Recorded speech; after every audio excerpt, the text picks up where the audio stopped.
So one of the things I've always wanted for the Birth by Sleep characters and the characters introduced in Birth by Sleep was for them to have repercussions.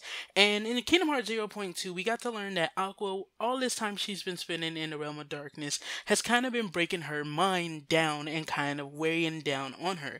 As it's been 10 years in real time, although it doesn't feel like that to her, definitely in real time it's been 10 years and all she's been surrounded by is darkness, no ability to communicate with others, no ability to connect to others, and it makes sense that she's losing her mind as that's something that's very important to the characters within the Kingdom Hearts series. And I love the Kingdom Hearts 0.2 and Tetsuya Nomura for presenting her in that manner.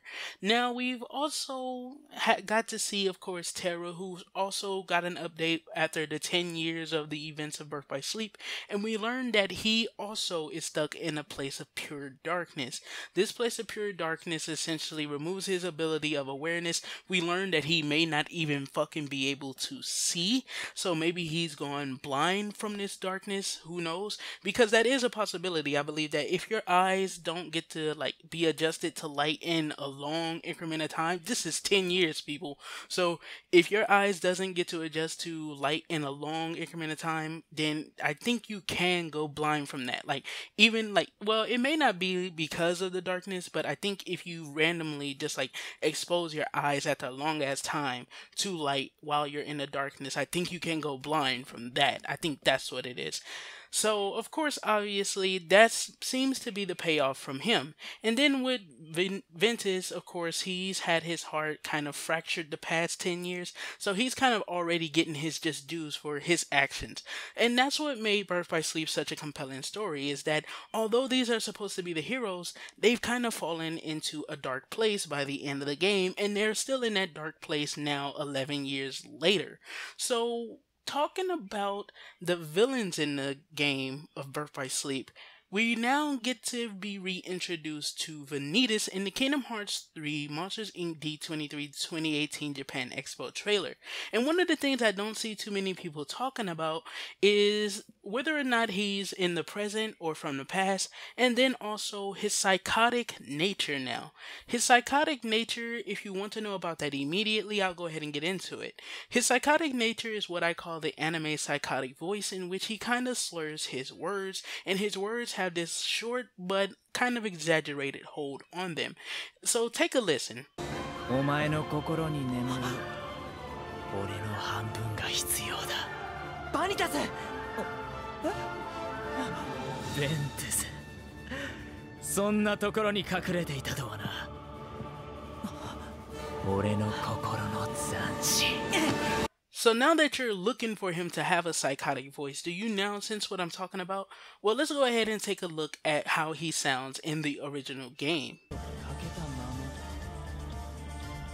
今一度完全なるキーブレードの誕生を。そう、俺はベントゥスじゃない。あいつの心は俺が取り込んでやった。このキーブレードで扉を開き、全ての世界がつながる。そして光の心、キングダムハーツを求め、あらゆる世界からキーブレードを持つ者がここに集うのだ。これぞ伝説の再来、キーブレード戦争だ。黙れ。ざれ言を聞く気はない。ベンの心を返してもらう。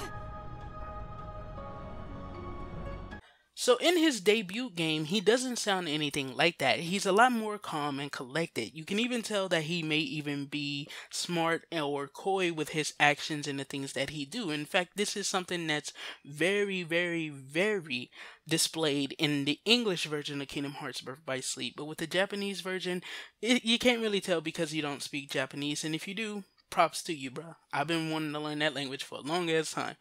But another thing about, of course, Vanitas is whether or not he's from the future, or is he from the past, or is he from now? Did his heart just regenerate and now he's here again?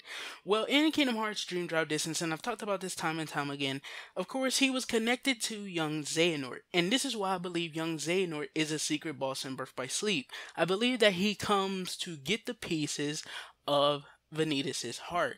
And when he gets the pieces of Vanitas' heart, then of course we know that he may have gone through that same 10-year recovery cycle that we know Ventus has gone through. And through that same 10-year recovery cycle, which probably may be sped up due to time travel, he's now returned. But this also plays into his psychotic nature, in my personal opinion, because I feel like this new psychotic nature comes from what we saw of him.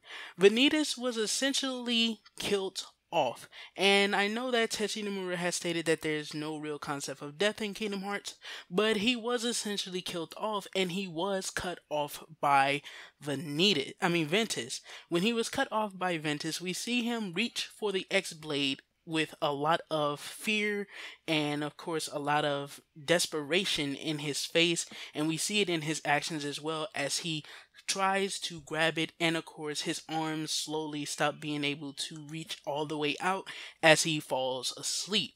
And I believe that this is why he now has this new psychotic nature to him, because of the fact of what he went through. It was such a frightening experience that it broke his mind, the same way that we have Aqua with her broken mind in Kingdom Hearts 0.2. So this is a damn good sign from, of course, the writing of Kingdom Hearts and the writing of Tetsuya Nomura, or the direction that Tetsuya Nomura is taking these characters. There should have definitely been a payoff for everyone who didn't make it out of that situation. With Master Xehanort, I should say, not Young, with Master Xehanort being the only one to truly kind of get what he wants, and that was taking over a new, younger body, which was Terra's body. And since he was the only one who made it out, he's the only one that should be unaffected. He's the only one who should still be essentially the very same character that he was in Birth by Sleep, only with a little bit more wisdom to him, as we learn that he says in Dream Drop Distance. Of course, he may have been a little bit more rash in the past, but now he knows the true way to get what he wants, and he's going to go about doing it the long but more viable route, which is the 7 Guardians versus the 13 Seekers. So, in conclusion, of course, I feel like this psychotic voice comes from what happened to Vanitas at the end of Birth by Sleep, and then, of course, I do believe that he is a future version of Vanitas, as he seems to remember the experience even by word when he says, "Ventus, what an odd place for you to run off to." So, definitely, there you go. And we also know that he did interact with him in Dream Drop Distance. So that's kind of weird that he's saying that, but he knew about him in Dream Drop Distance, as he is connected to young Xehanort. In fact, that may be what young Xehanort meant by the events of what he learned in time travel will be etched into his heart, because he would have Vanitas' heart to actually probably remind him that there is something that he did that he doesn't remember. So let me know what you guys think about it. This has been your boy Amaziah. Don't forget to do a little A-class gaming, and everything you do, don't forget to keep it A-class. I hope you guys enjoyed the video, and I hope that this actually does get you thinking more about what may potentially be done with other characters. Like Marluxia, if he truly is a part of the 13 Seekers and he completely obeys Master Xehanort, maybe what had happened to him in Chain of Memories is why we now have this more pussy boy version of Marluxia, who was badass because of the fact that he was a traitor. He was treacherous, and he was pretty much one of the best written villains within the series, because he was so simplistic, but at the same time too, when we learned about what the organization was trying to do, it kind of made sense why he was doing what he was doing, especially when we find out that in the past he was an actual Keyblade wielder, so he knows the effects that the Keyblade can have on the actual universe, and it would have made so much sense at least to make him an anti-hero. And what I mean by an anti-hero, if you don't know what that is, that's kind of essentially to where